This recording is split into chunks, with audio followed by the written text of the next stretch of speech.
السلام عليكم ورحمة الله، عاملين ايه؟ يا رب تكونوا بخير. يومكم حلو وجميل زي الفيديو بتاع النهارده ده. عندنا فيديو حلو قوي ان شاء الله هيعجبكم. حاجه كده لا على البال ولا على الخاطر، جاي لي ضيوف وعلى العشاء وما كنتش عامله حسابي خالص، ومش عارفه اعمل ايه. ما لقيتش عندي غير كيلو دقيق. اعمل ايه بقى؟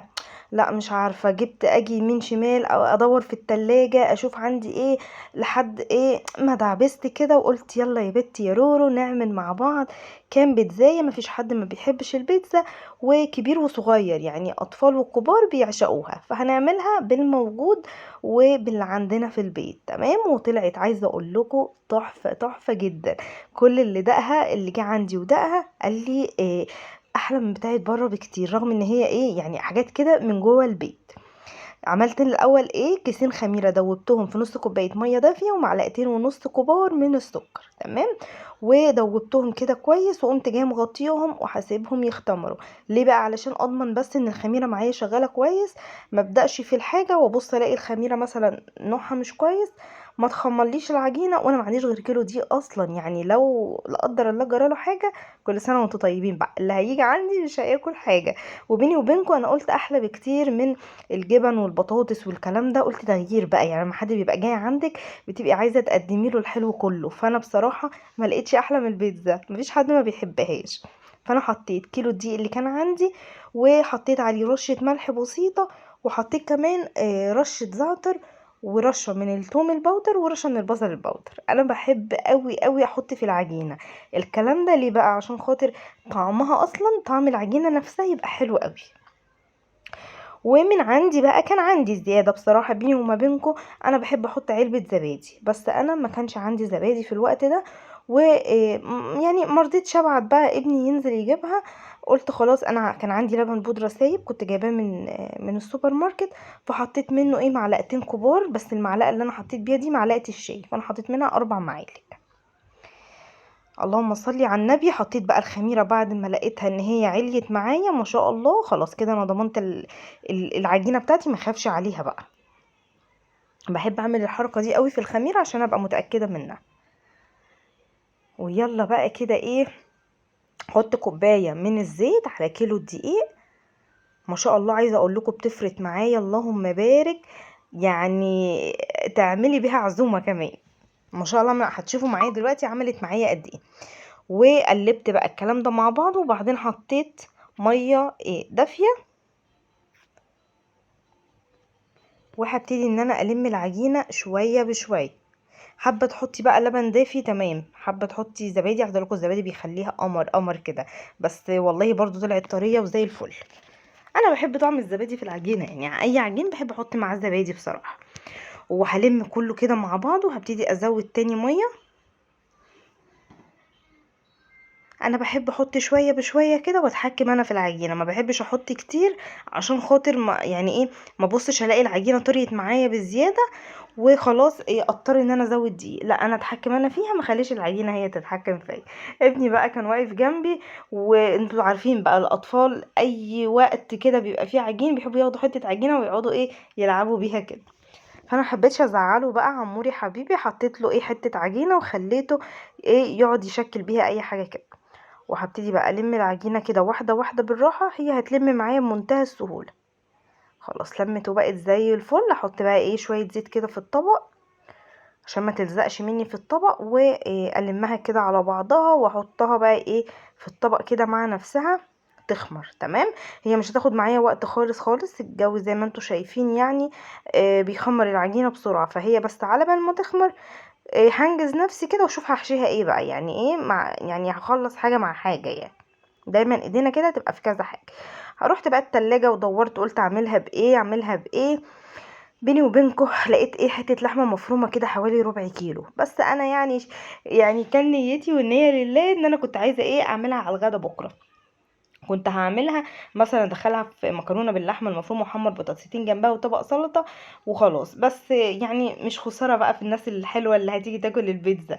قلت مش مهم اطلعها وناكل بكره المكرونه والبطاطس، بس ايه المشكله يعني عادي، المهم ان انت ايه تكرمي الضيف اللي جايلك وتقدمي له احلى ما عندك. بألف هنا وشفا عليهم يا رب. هي عجبتهم جدا. انتوا عارفين انا بسجل الفيديو بعد اللي ما اكلناها طبعا. كان نفسي تدوق، طعمها خطير يعني عارفين لما تبقوا مكلفين الحاجه كده، هي كده كانت كده بصراحه. طعمها مخدوم وحلو قوي، حتى العجينه كان طعمها جميل. المهم عشان ما نطولش عليكم، حطيت البصلايه اتشوحت بمعلقه سمنه او بمعلقه زيت، وحطيت عليها اللحمه المفرومه، وحطيت عليها رشه ملح ورشه فلفل اسمر ورشه من ال11 بهار. تمام، او ممكن تحط 7 بهارات يعني اي حاجه. مهم يعني ايه، هعصجها عادي خالص. تمام. عارفين اللحمه المفرومه اصلا بتستوي من الهواء يعني، فهي كده بالنسبه لي خلاص شكرا كده استوى. هعمل بقى الحشوه التانية. ما لقيت عندي برضو كم صابع كده من السوسيس. انا بحبها قوي اصلا بالسوسيس، فقلت حلو قوي يلا ايه هطلعه. برضو حوالي كان ربع كيلو او اقل من ربع بشويه يعني، تقريبا كان ربع. كنت واخده منه ايه واحد كده، كنت عاملاه بالبيض يعني. خدت الباقي بقى وشوحته كده في معلقه زيت، بعد ما قطعته كده سلايس كده او شرايح كده رفيعه. بحب اديله معلقه صلصه لاني ما بحبش اللون بتاعه ده، بحب يكون لونه محمر وحلو كده. هي بتديله نكهه حلوه قوي بصراحه. تمام. بعد بقى ما شوحته شويه، هديله بس رشه كده من الفلفل الاسود ورشه ايه بهارات ورشه ملح. تمام. بس كده. هو بيحتاجش اصلا يتبهر، هو بيبقى اساسا متبهر لوحده يعني. وما بحبش احطه ني، بحب برضو زي ما انتوا شايفين كده اديله تشويحه كده، تديله ايه صدمه ويبقى ايه مستوي سوا حلو ومظبوط يعني. تمام كده خلاص. هما الحشوتين اللي معايا دول زي الفل. وممكن اعمل واحده بالخضار بس عادي جدا يعني، لو ما كانش عندي حشو برضو كانت هتبقى بالخضار بس، تبقى جميله. بصوا بقى هنجز برضو. بحب اعمل صلصه البيتزا دي قوي، بحس انها طعمها حلو كده وزي الصلصه الجاهزه. بحط كده إيه صلصه من البرطمان اللي هي الصلصه الجاهزه، وعليها كده رشه ملح ورشه فلفل اسود ورشه محترمه كده من الزعتر، لان الزعتر ايه روح البيتزا. وهديها برضو رشة من البصل البودرة والثوم البودرة. تمام. بصوا مفيش اسهل من كده. وهقلبهم بقى كده ايه مع بعض، واحط لها ايه شوية زيت لحد كده. تمام وزي الفل. وهتاخدوا احلى واطعم صلصة بيتزا، ويعني ما خدتش ثانية. كل ده العجينة جنبي بتختمر، وبصوا كله كده في الانجاز. انا متهيالي في ساعة كنت مخلصة البيتزا دي، واتاكلت سخنة كده ومحوحة، كانت ايه عسل. خلصتها خلاص. هقطع بس ايه الخضار، او انا يعني قطعته خلاص، طماطم وفلفل، ومعايا الزيتون ومعايا الصلصه. وادي العجينه. اللهم بارك اللهم بارك على جمالها. بصوا شايفين اظن باين قد ايه هي اصلا خمران. احلى حاجه بجد المعجنات دي، بعشقها كده. هجيب بقى الصينيه، هبدا كده في الصينيه بتاعتي كده على طول. انا شغلت الفرن دلوقتي بقى يسخن عشان خاطر ايه هي بتحب تدخل على الفرن سخن قوي قوي قوي يعني. بصوا اعلى درجة حرارة يكون سخن مولع. ودهنتها كده بقى معلقة زيت. وبصوا التكاية بتاعتي دي بقى، بحب ارش عليها رشة دقيق، زي ما يعني ببطنها كده بالدقيق اكني هعمل كيكة. بتخلي البيتزاية من تحت بصوا متحرمشة كده، واخدة لون احمر كده، وما بتلزقش في الصينية، وخطيرة. وهاخد قطعة بقى بالتقريب يعني عيني بتكون ميزان كده، بعرف ان القطعة دي على قد الصينية دي. وابتدي افرد بقى كده ايه من جوه لبره. عايزه اقول لكم العجينه دي نفسها لو يعني لوحدها كده لو سويتوها بس، طعمها روعه روعه روعه. لان ال اللهم صل على النبي اللي احنا حاطينه فيها مخليها مخدومه. يعني ريحه الزعتر مع البصل والثوم البودره مع اللبن البودره او حتى الزبادي، طعمها خطير. لو بس سويتيها كده لولادك مثلا لفطار او لعشاء، تحفه. لو مثلا ساعه رايحين درس رايحين مدرسه، مشبعه وجميله. تحشيها ممكن اي حاجة في الدنيا، تحشيها ان شاء الله جبنة، خطيرة برضو. المهم فردتها من جوه لبره، وخليتها على قد الصينية، وخليت الجوانب كده من الاخر كده ليها حرف شوية كده. وخرمتها بقى بالشوكة، وهبتدي بقى ان انا ايه اديها من الصلصة الخطيرة دي. شفتوا حاجة اسهل من كده بذمتكم؟ يا سلام بقى، كان نفسي كده ايه يعني تاكلوا منها وتدوقوا طعمها وتشوفوا قد ايه كانت جميلة. بحب اكتر لها الصلصة، بحبش لونها يبقى ابيض كده، لا بحبها محمرة وحلوة كده. واساوي بقى علشان خاطر ايه الصلصه ما تتحرقش معايا كده ايه في الصينيه. يلا هحط بقى الحشوه.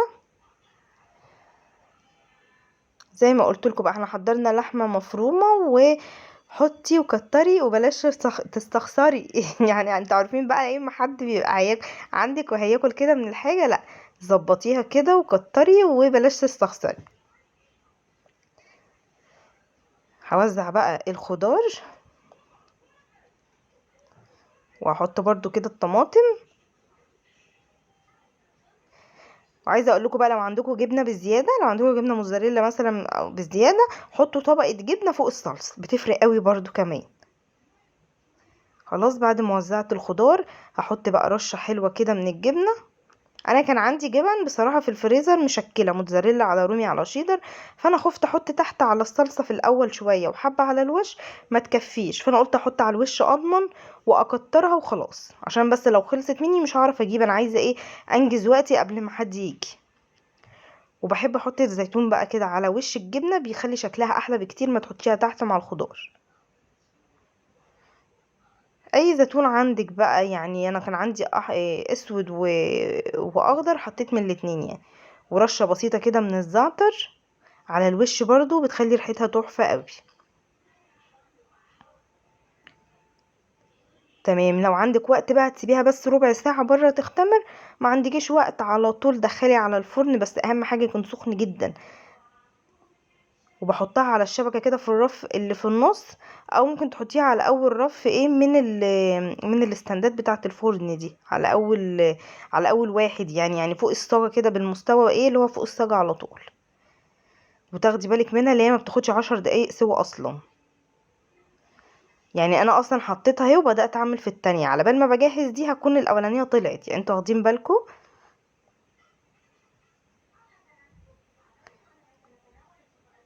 كده الربع كيلو اهوت انا حطيته في بيتزتين حلوين كبار. وهوزع برضو السوسيس في البيتزتين التانيين في بيتزا تانية. وهوزع برضو الخضار زي ما عملت بالظبط.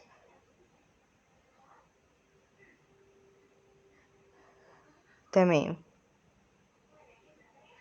هي اهم حاجة فيها بصراحة الجبن، يعني كل ما بتحطي جبن كل ما بتبقى جميلة وطعمها يعني مميز وحلو اوي. الجبن بتاعت البيتزا بتفرق معاها اوي. واهم حاجة كمان يعني تطلعي الجبنة تفك، لازم تفك خالص، ما تبقاش متلجة ولا ساقعة، لازم تبقى واخدة حرارة الجو كده عشان تسيح معاكي وتمط في الاخر ويبقى شكلها زي بتاعت بره. لكن لو متلجة او ساقعة او كتل كده لا استحالة يعني، مش هتسيح معاكي ولا تدي مطة ولا اي حاجة خالص. رشة الزعتر بقى على الوش ويا جماله، لو كانت التانية استوت هطلعها، لو لسه شوية هدخل دي جنبها. انا دخلتها جنبها اهو شايفين. فرن على فكرة على اعلى درجة حرارة وسخن جدا. هسيبهم بقى مع بعض لحد ما يخلصوا، وهعمل الباقي اللي معايا. هنشوف بقى دلوقتي كيلو الدقيق عامل معايا كام بيتزاية، وشوفوا بقى احنا بنجيب من بره البيتزاية بكام.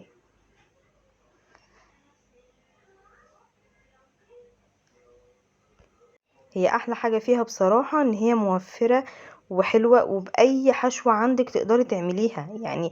لو بشوية الخضار بس اللي انت حطيتيهم مع الجبن طعمها خطير لوحدها. حطيت بقى السوسيس وكترت بقى منه لان انا بحبه قوي زي ما قلت لكم، وبحب طعمه في البيتزا. ووزع برضو عليه الخضار. انا مقطعه الخضار كبير عشان خاطر لو في حد ساعات ما بيحبش الخضار على البيتزا، يبقى سهل عليه ان هو ايه يشيلها، يعني يبقى خد الطعم الخضار. ولو عايز يشيل الخضار يبقى سهل عليه قطع كبيره كده وباينه قدامه. ووزعت الجبنه عليها برضو كده، وتقريبا كانت خلاص اللي في الفرن خلاص اكيد طلعوا بقى، لان هي زي ما قلت لكم بتاخدش وقت خالص.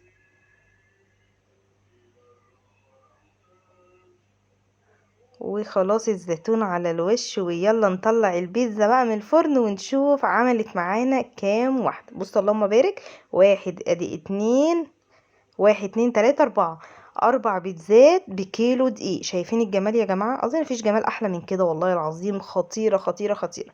كان نفسي بجد تبقوا شامين ريحتها. بصوا الجمال. ولا استوى يا ولا الريحة. عايزة اقول لكم اللي كانوا قاعدين بره عمالين يقولوا لي الريحة واصلة لحد بره. الزعتر خطير، مديها ريحة خطيرة. بصوا بقى تعالوا اقطع لكم قطع كده شوفوها.